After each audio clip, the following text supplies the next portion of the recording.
پھر اگلی آیت میں اللہ تعالیٰ نے شراب کی قطعی حرمت کو بیان کیا ہے۔ شراب جو ہے یہ پہلے جائز ہوتی تھی، لوگ پیتے تھے، تو شریعت نے، ہمارے اسلام نے شراب کو ایک دم حرام نہیں کیا،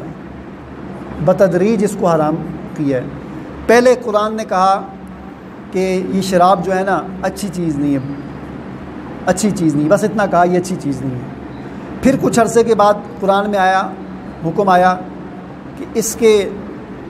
فائدے کم نقصان زیادہ ہے۔ جب یہ قرآن نے یہ کہا نا یہ اچھی چیز نہیں ہے، تو بہت سارے لوگوں نے اسی وقت چھوڑ دی تھی، پھر بھی کچھ پیتے تھے۔ قرآن نے کہا کہ یہ اس کے فائدے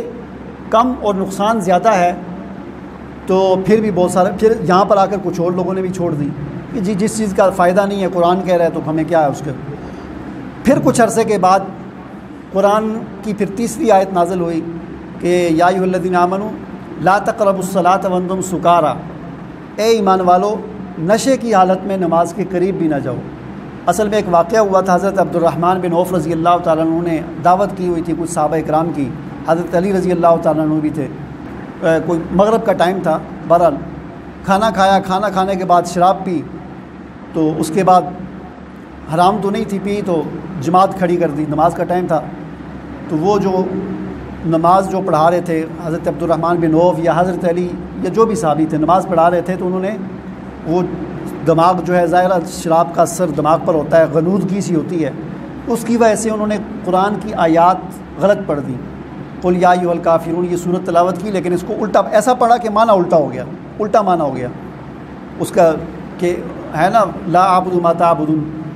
جس کی تم عبادت کرتے ہو ہم اس کی عبادت نہیں کرتے، تو انہوں نے اس کو اس طرح الٹا پڑھ دیا، معنی یہ ہو گیا کہ جس کی تم عبادت کرتے ہو کافروں مشرکوں ہم بھی اس کی عبادت کرتے ہیں، تو اس طرح الٹا معنی بن گیا۔ تو اس پر پھر اللہ تعالیٰ نے یہ آیت نازل فرمائی کہ ایمان والو نشے کی حالت میں نماز کے قریب بھی نہ جاؤ، یعنی نماز کے وقت میں، نماز کے ٹائم پر اس وقت شراب نہ پیو تاکہ تمہاری نمازیں اس طرح نہ ہوں۔ تو پھر یہاں پر آ کر بہت سارے صحابہ اکرام نے شراب چھوڑ دی کہ جو چیز ہماری نماز میں خلل ڈالتی ہے اس کا کیا فائدہ ہے۔ پھر اس کے بعد کچھ عرصے کے بعد پھر یہ والی آیت نازل ہوئی، آخری آیت، کہ جس میں مکمل طور پر واضح طور پر پابندی لگا دی گئی شراب پر۔ یا ایھا الذین آمنوا، اے ایمان والو، انما الخمر والمیسر والانصاب والازلام رجس من عمل الشیطان فاجتنبوہ لعلکم تفلحون۔ اے ایمان والو، شراب، جوا اور بت اور یہ لاٹریاں جو ہوتی ہیں، رجس من عمل الشیطان، یہ شیطان کا عمل ہے، یہ شیطان کے اعمال ہیں، فاجتنبوہ، ان سے بچو، ختم، آج کے بعد پابندی ہے مکمل طور پر۔ یہ آیت نازل ہوئی اور مکمل طور پر شراب پر پابندی لگا دی گئی۔ چنانچہ کئی صحابہ کرام یا لوگ مسلمان ایسے تھے جن کا شراب کا کاروبار تھا۔ روایات میں آتا ہے کہ ایک تاجر تھے مسلمان، ان کا بہت بڑا شراب کا کاروبار تھا، اور جو ہے نا سینکڑوں من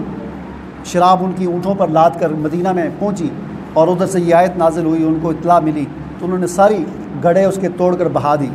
قرآن کی۔ انہوں نے یہ نہیں سوچا کہ میرا لاکھوں روپے کا یا کروڑوں روپے کا نقصان ہو رہا ہے، تو یہی وہ ان کے اعمال تھے، ان کے یہ جس کی وجہ سے قرآن بھی صحابہ کرام کی تعریف کرتا ہے اور ان کے مقام اور مرتبے کو بیان کرتا ہے، اور ان کے بارے میں کہتا ہے کہ وہ اللہ سے راضی، اللہ ان سے راضی، وہ بخشائے، اور جو ہے وہ ان کا یہ مقام ہے، اس وجہ سے کہ قرآن پر اور حضور کے حکم پر فوراً عمل کیا کرتے تھے۔ وہ یہ نہیں سوچتے تھے کہ کیا ہمارا مفاد کیا ہے اور دنیا کا فائدہ کیا ہے، نقصان کیا ہے۔